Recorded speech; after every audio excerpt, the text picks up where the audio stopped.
to the secrets of line editing. In the chat, I have put the hashtag that you are to use if you wish to tweet about this. And the discussion, the simultaneous discussion, will be in Bartholomew on Discord. And I would ask any panelists who have a little time after to shoot over there for any unanswered questions. If you do have a question, please put it in the chat on WebEx so that we can keep an eye on it. And I just wanted to open up by having everyone sort of introduce themselves. Sorry, I'm Kate Maruyama.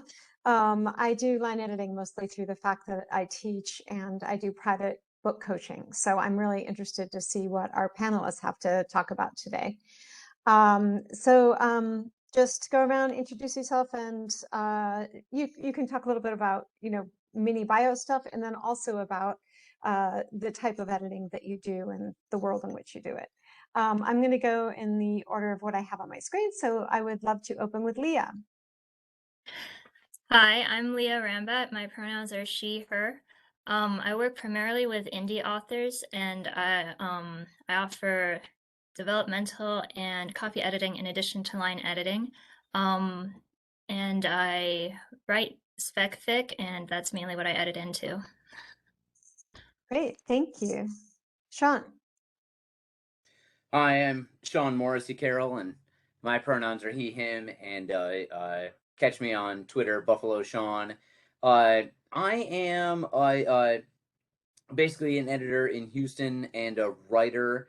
I do a lot with my group Tomeworks and have done some outside of that.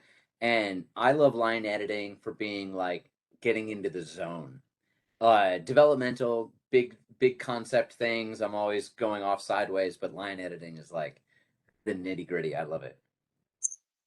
All right, thank you. And Kit? I'm Kit Kelstow, pronouns they, them, and I edit through Epona Author Solutions. I just dropped my social media handles in the chat. I like to consider myself a line editor with benefits, because while I do the general sentence structure line editing work, I also like to point out what I like, what I don't like, what works, what doesn't work. So I'm not a developmental editor, that kind of big picture, like Sean, that's not my zone, but I do a little bit more than line editing. Great, and apologies, my pronouns are she, her. So I would love to start by asking, and we'll go around, but hop in and jump over each other, whatever you feel comfortable with. At what point in your editing process do you start getting down to the nitty-gritty line editing part? Do you read it all first and do broad notes, or do you start right in? How does that work for you, Leah? So usually I kind of start reading through the manuscript first just to get a feel of the author's voice and writing style. Usually that's probably a few chapters, and maybe I'll do some minor copy editing just because there's some things that stick out and I can't just ignore them.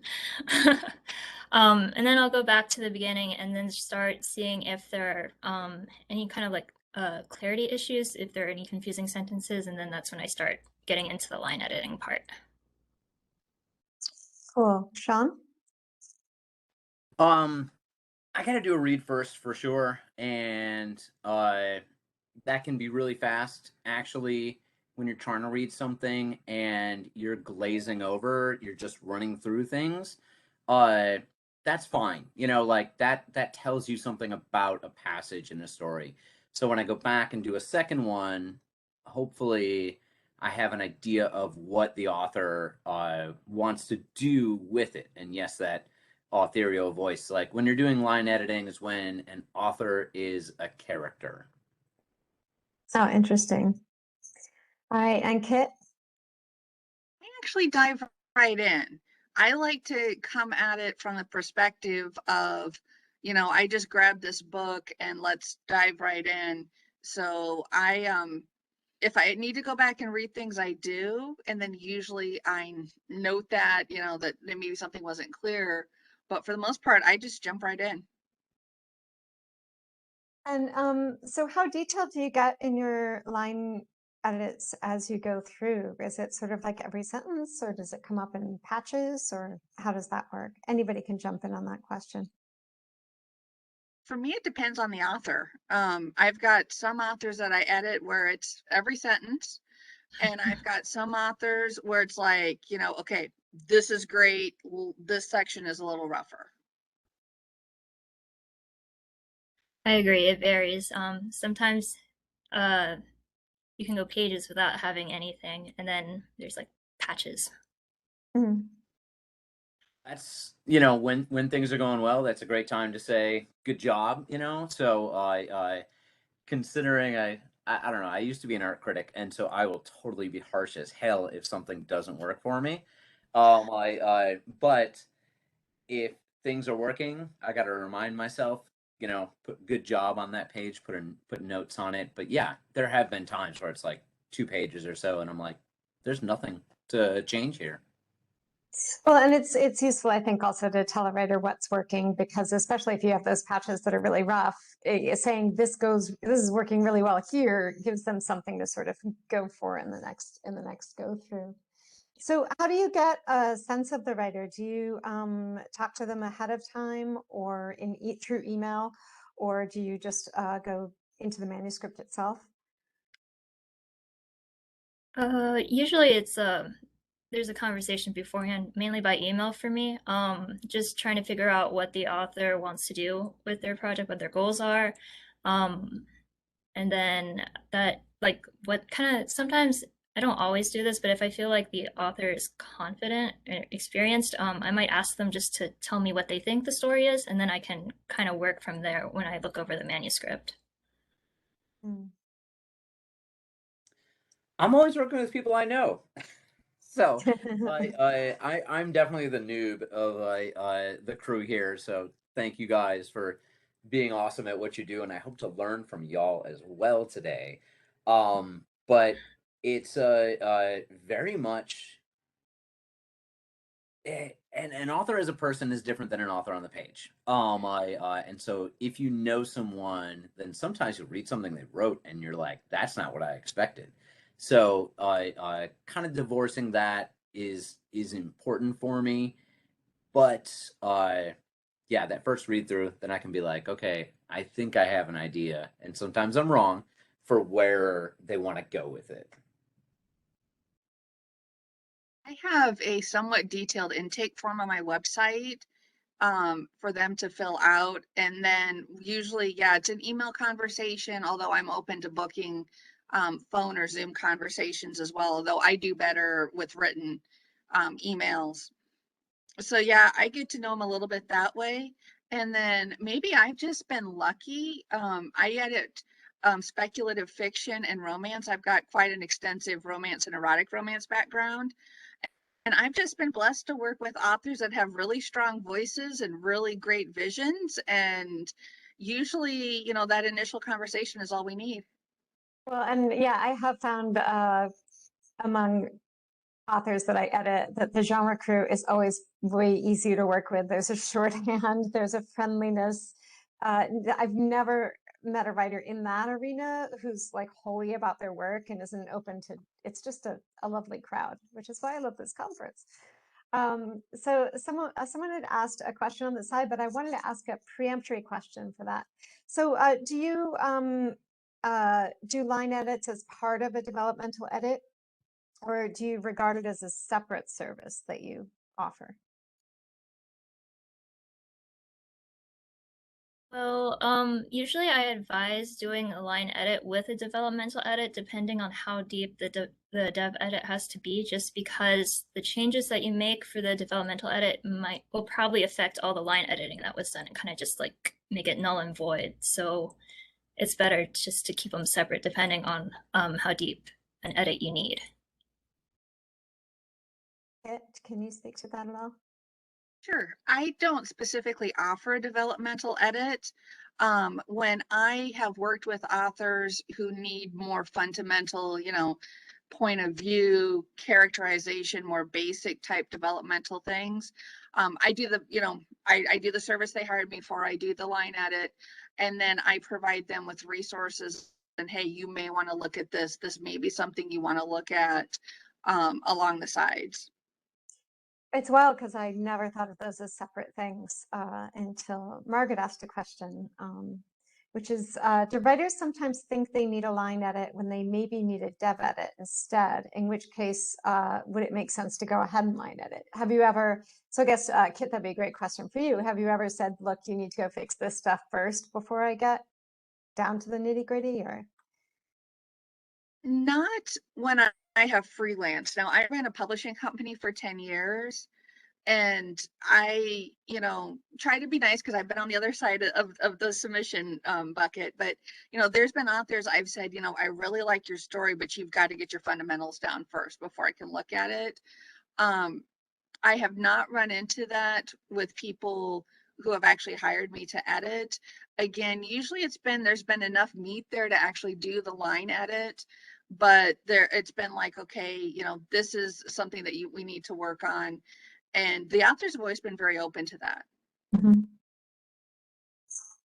So I wondered how you take care of your own time, especially if you're, doing these edits for money. How you protect your own time when you're line editing. Are there any like specific tricks or tools that you've used to sort of like, take care of? Because I've gone in where I've done like a line edit on somebody's book, and it turns out the book actually was brilliant in a certain part, and it was way easier to say to the writer, make the rest of the book like this than it was to go through and try to fix things up front. What are some ways that you protect your time?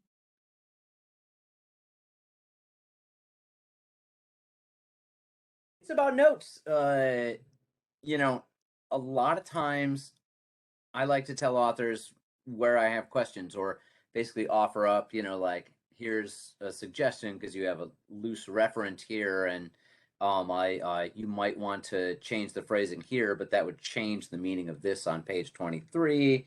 So not diving into that and really changing it, just offering up questions as notes is one way that I'm like, I'm gonna push this through. And feels to me like that difference between developmental editing and line editing. Line editing, prescriptive. You should change this, and here's why. Developmental editing, here's a couple of choices, but I am not going to do it for you. Yeah. I'd have to agree with that. The other thing I do is and point of view changes is a great example. If I'm noticing head hopping and I've pointed it out about 4 or 5 different times, I'll be like, okay, that's a note for the editing letter that, when I send the manuscript back, I'll be like, okay, I stopped pointing out each individual example because I gave you quite a few, but this is something you need to look at. That's a really good tip. I've also done where I'll just ask the larger question of whose point of view would this scene be stronger through? That kind of thing to kind of like steer them. Yeah, because it is hard with head hopping or consistent errors and things. Leah, did you have anything on that? No, you guys summed it up pretty well. Great. So what is the what a couple of sort of pricing questions, and I'm keeping them abstract, but do you charge by the page or the word, or how do you go about working it out with a client?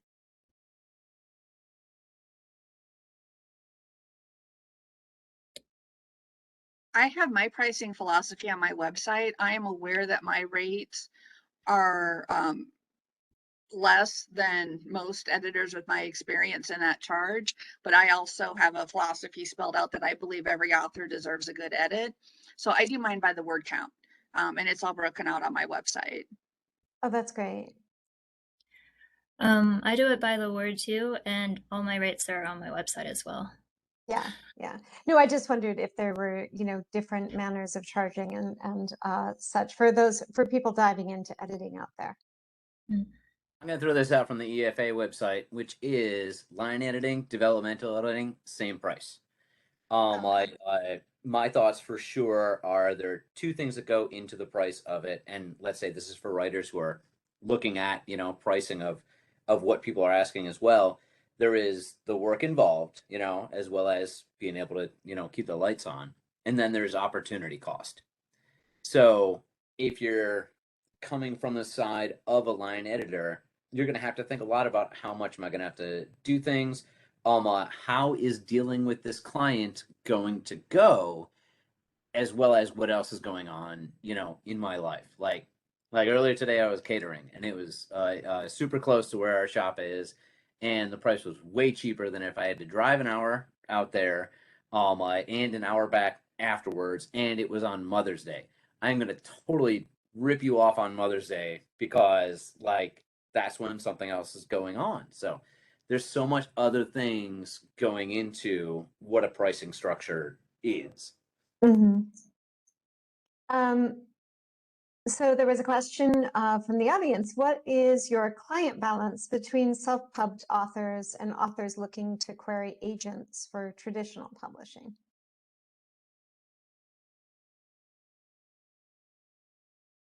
I gotta let y'all with clients answer that. All of my clients so far have been indie authors with no intention of traditionally publishing, so I can't really speak to this question. Likewise. Well, and that totally answers it. So, yeah. And I think also it's like a different market when it comes to, from our prior panel today, it seems to be a different market, people who work for traditional publishers, and that's a whole different thing. So what can, oh, actually before, yeah. So what's your policy on rephrasing or rewriting what a writer has on the page? I know that people have different philosophies about that. I got thoughts, y'all. Come on, somebody start off before I go off.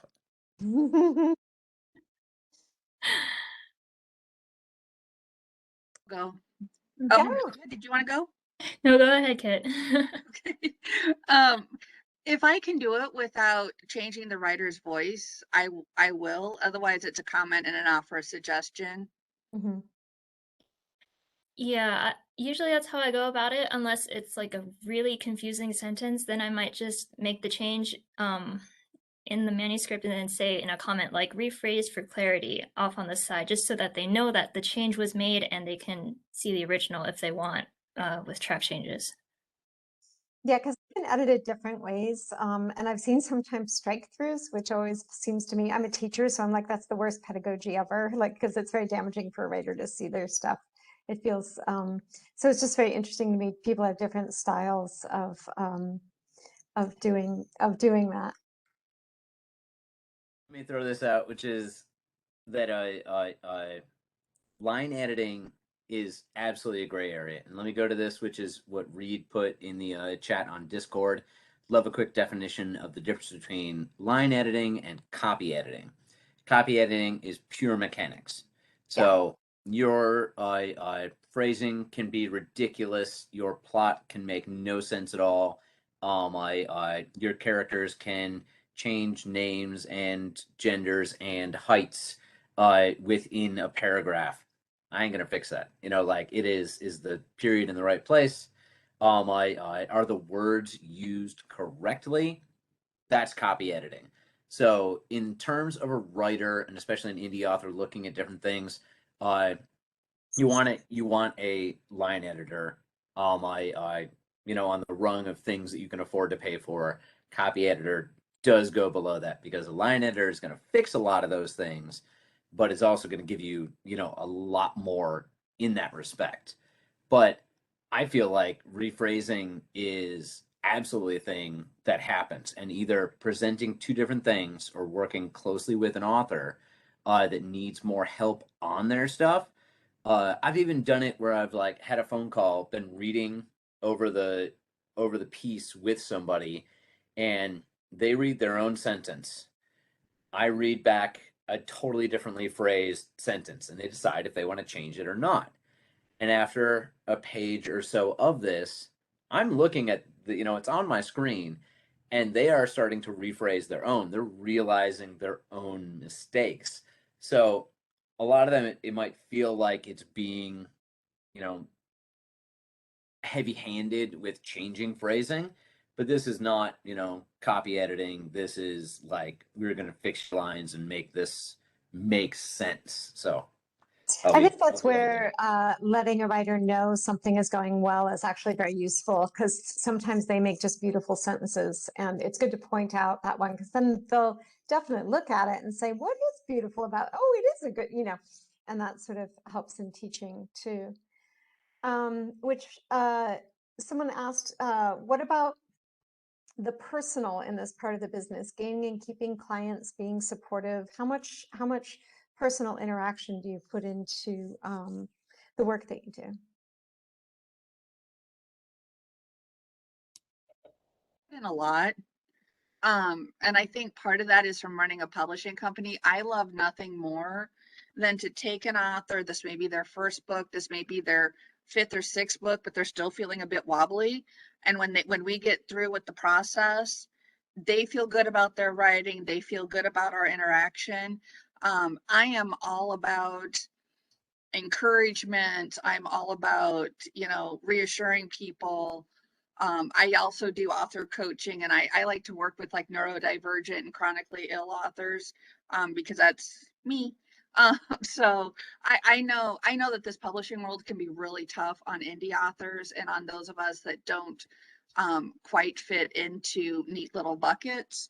And so my goal is to be as encouraging as possible. And I guess because of that, I've got a lot of repeat clients.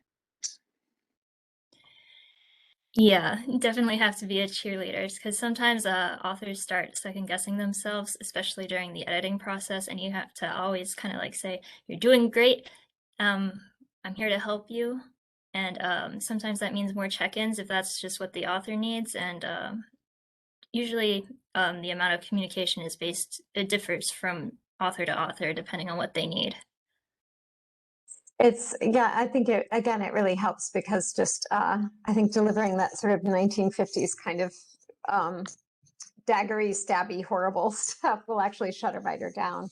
You want to energize them to go back to the page and back to the next draft, for sure. So someone asked, what are some things that you've seen inside the work that have let you know the author wasn't quite ready to send it out for line edits? Or has that happened? And at what point, these are actually, they're kind of dovetail questions. At what point is a book uneditable? When would you suggest to an author to start over with a project? My goodness.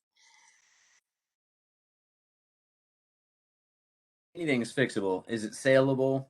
I don't know, but anything is fixable. It also it's that how the author is. Um, it's really tough from the inside on the author. Are you deluded about your product that you're putting out there? A line editor, developmental editor is not going to tell you that. We're going to try and help you put it together as best as you can. But yeah, backstage, like separate from that, it's going to be like, you're going to have to do something else with it. But, you can't come out and say that, because, it's someone's baby, they really care about it. So there's no, like, not going to work. There is, and that goes to the dev edit. What can we do to make this understandable by others? I love that about neurodiversity. People have different ideas about what they are putting on the page, and it's very interesting from my own perspective, as well as other authors, and turning and looking at their stuff. Is that what you meant to say?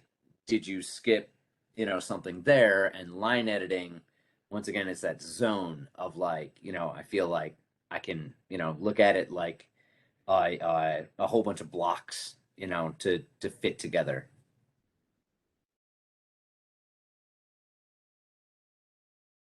I've always thought that I'm not the gatekeeper, but I can give a writer, I think because I come from a teaching standpoint, I can give a writer tools to make whatever it is better. And as long as they're, you know, listening and engaged, it will come away better. But the the worthiness of the work is never something that for me has been a thing, because that's not my job. My job is to help the writer and get inside there. And often sometimes there are tics or certain things in writing, and I'll find them frustrating, but I'll reach out to the writer, and it turns out that, yeah, they were dyslexic until, you know, and I was like, oh, I wish you told me up front. Because there are different ways to help a writer make their sentences parse better, based upon where they're coming from. So yeah. And okay, can you speak to that at all? Yeah, I totally agree. Anything is fixable. I have never told anybody to start over. I have told authors that they have been poorly served by the editors that they hired. Um, I've gotten a few manuscripts and they're like, you know, I just want one last editing pass. And I'm like a chapter in and I write back and go, oh, honey, you know, let's talk about this. I knew that we were going to get Southern on this at some point. Sorry to interrupt. That's okay. I'm actually a northern transplant, so it grows on you. But yeah, I do, and again, that's where I fix what's in front of me. That's what I was hired to do. But then I'll also write that editing letter and say, hey, let's look at, you know, ABC. Mhm. Leah, did you have any? I mean, you know, it's not, I think the uneditable part isn't the part of the question, but, you know, I do wonder if, like, you know, you have writers coming from different places, and how you sort of tackle that. So is it still the developmental edit part, or It can be lined, it's any way you're editing. I lost track of the question halfway through. Oh, I'm I know, sorry. because there was a question. The question was, at what point is a book uneditable? Oh, So if you want to answer that. yeah. And I don't think anything is unfixable. It's just that you have to put more time and more effort into, and more like more collaboration with the author, trying to figure out how to make it work. and so I'm curious, just because I get there sometimes. Do any of you get cranky when there's like one mistake that repeats over and over, and sometimes across drafts? I mean, how do you handle that? I find myself, I get cranky, and then I have to go in and calm down my comments a little bit.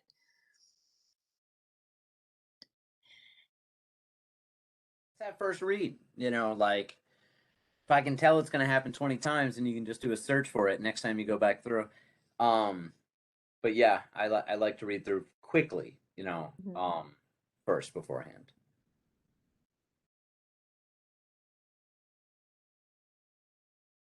Yeah, I don't usually have like a sentence level kind of part that gets me, but sometimes it's punctuation, like Yeah. M dash that's not quite right. Then I just kind of like search through and fix those all at once. Yeah, I roll with it. Yeah, different people, different abilities. I roll with it. Yeah. Well, and sometimes it has to do with, you know, if they're writing from England or something, there are just different rules about things. So you have to cage that in for American publishing, you know, particularly like quotes and where the punctuation go around quotes and things. That's variable to England. So what can writers out there think about before sending their work to an editor? Do you have any advice for them?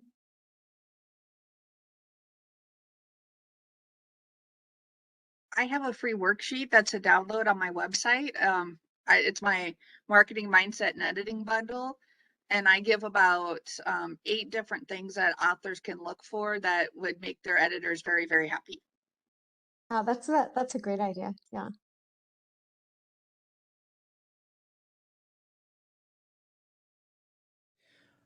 Yeah, I got lost for reading the chat, looking at questions. Do you mind repeating, Kate? That's okay. Are there what is advice that you would give to writers in preparing their manuscript before they send it to an editor? And Kit had said that they've got a whole suggestions on their website, which is very useful. Definitely share that in the chat if you could. That'd be wonderful. As far as what what it should be and before, meeting with that, there's just so many layers of things. Like there's so many different ways to go about it. I'm gonna go to what Cassandra Rose Clark said, because I asked her at some point, uh, so how many times did you edit this before sending it off to your agent? She's an agented author and all that. She goes, oh, once. And I was just, what? So then I rephrased my question. I said, okay, the first book you wrote, how many times did you edit it before you sent it off to an agent? Oh, I rewrote it 9 times.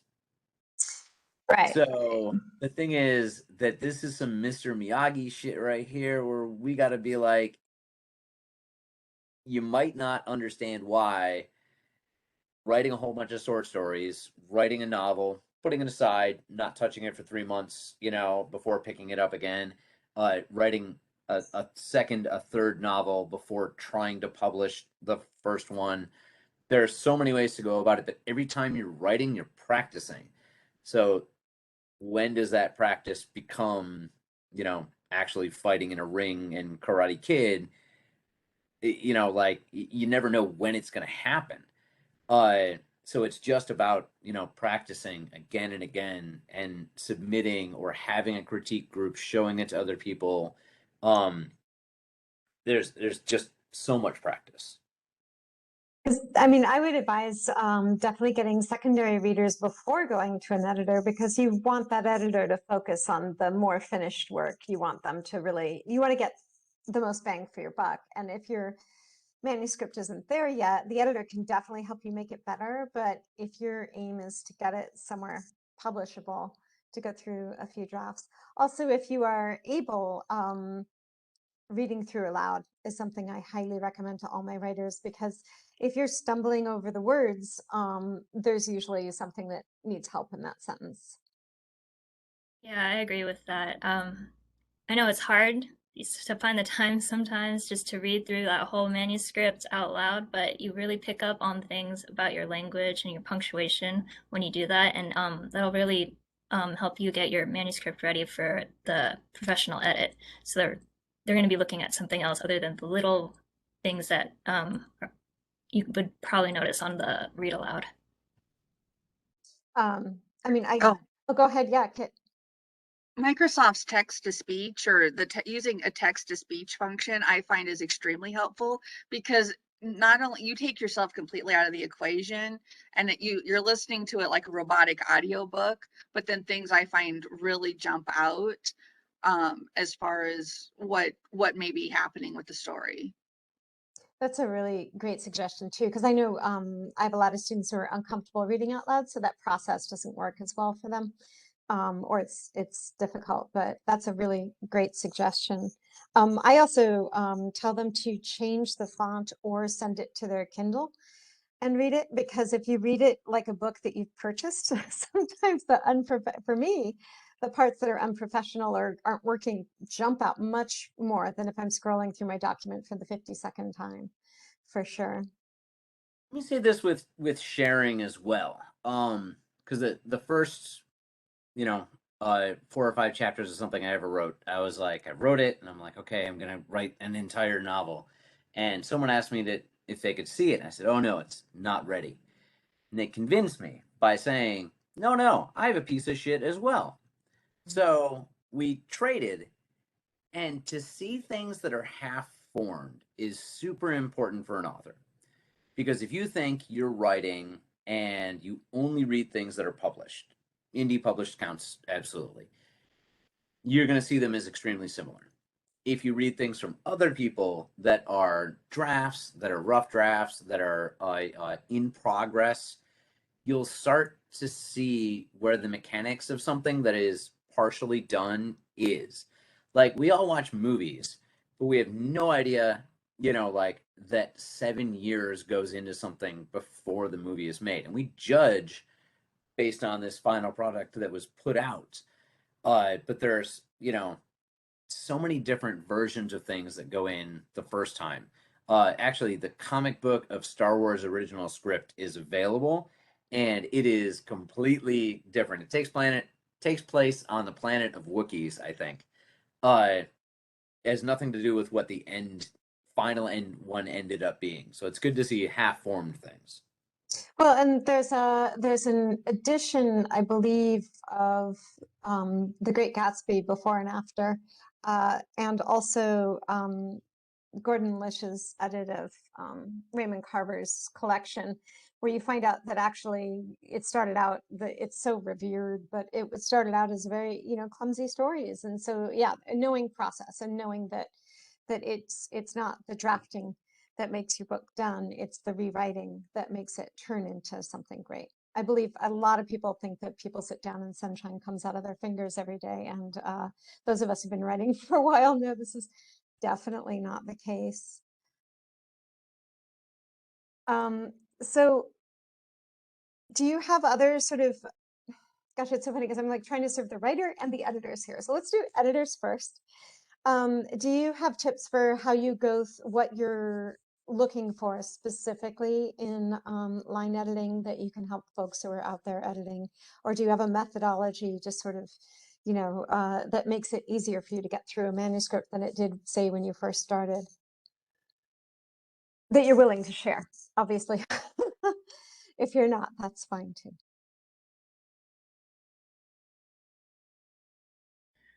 Well, mainly, as I mentioned before, when I'm line editing, what I'm looking for is clarity. So confusing sentences, things that might confuse readers. Generally, I try to approach it from that way. Like, would a reader understand this sentence the way it's phrased, or is there a better way to phrase it to make it easier to understand? So clarity mostly. Mm-hmm. Okay. I'm not sure I can put it into words. I know, isn't that funny? You've been practicing this for a while, so. Yeah, I think it's, I've done it long enough that, and again, because I work in a few specific genres, that I have decades of experience as a fan of, that it's just kind of a gut feeling. I mean, I'm not sure I can put it into words. Well, and different things rise up from different manuscripts too. Mhm. I think making it the truest version of itself. Yeah. Sean? As far as a shortcut goes, just that and suddenly just get rid of them, Well, and also I always also feeling words. So anything that is like see, hear, smell, and felt are usually good placeholders to be more specific. So that's just a good tip for writers, though. But yeah, it's hard because different manuscripts speak in different ways and need different things done for them. I will note though that I had a client that went through and did a find and replace and just deleted all the that's from their manuscript. And you need a few that's. I mean, Yeah, you don't need as many as you think, but Yeah. but It's one you of need those unconscious a few. things. Like you just type it, suddenly, like just then, like you don't even notice, and then when you go back and read your own stuff, you don't even notice. It's like they say but about that is, and I've noticed like because Word tries to make you get rid of all your that's, and some that's are necessary for rhythm and I mean, there are other things you're doing with a sentence aside from just making it work. So sometimes you need that, maybe not two that's, but yeah. So aside from those kind of bugbears, is there anything you would recommend writers to look for or eradicate before they get going, before they send in for a professional edit? Things that drive you nuts that, it's an easy thing for them to change or fix. what's the big things, developmental. Sorry, I apologize. That's okay. No, go for it. Before getting to that line editing stage, whether it is working amongst yourselves or actually, getting a developmental editor, that's first. And then you can move on to the line edits. But a line edit is not going to fix that dev stuff. So, yeah. I was just going to say, don't steal your own thunder. Look for ways, could, saw, feeling words. Yeah. Don't steal your own thunder as a writer. Make your words count. Give them impact. Mhm. Yeah, I had my class go through and just circle verbs and just sit with them a minute and think if they were the best, you know, and it was crazy because we do a lot of writing without you know, thinking. It comes out instinctively. And there are things where if you just spend a little more time with them, they can have a bit more impact. That's a great way of putting it.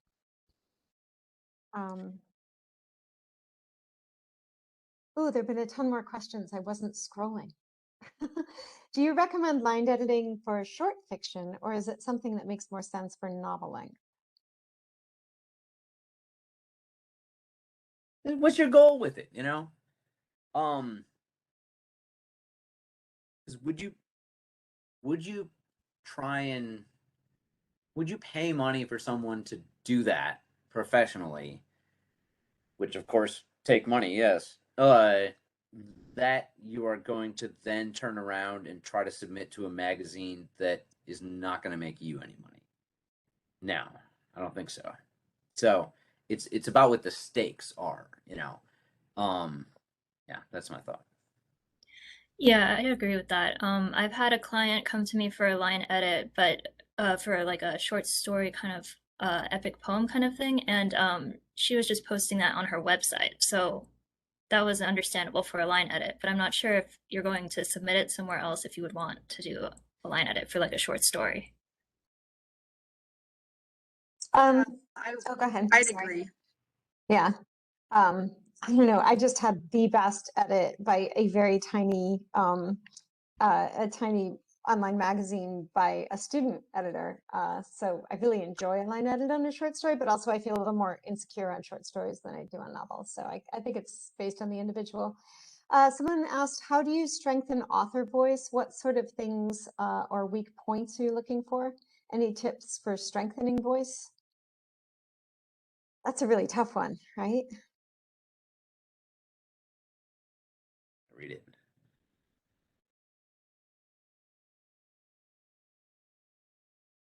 I'm trying to find it. It's way up. Sorry. I'm Got trying to go backtrack. Strengthen your author voice. Be individual, you know? That's where you learn the rules, you paint the fence so that you can, you know, break the rules. Sort of things, weak points you're looking for in a line edit. You know, you're not looking for dev stuff, so it's, you know, how are you referencing things? Are you repeating words? You know, do things make sense? And tips and tricks for strengthening voice. Just go for it. You know, whatever you think is a little too crazy. You know, is that really what I should have a character do? Is that really the tone I should have? That's more experimental. You know, that's fine. You can always pull back from crazy. You know, and sorry, wrong word. Pull back from just chaos. But you know, go and explore what you want to do. For line editing, I think it goes back to what Kit was saying earlier about the gut feeling kind of thing.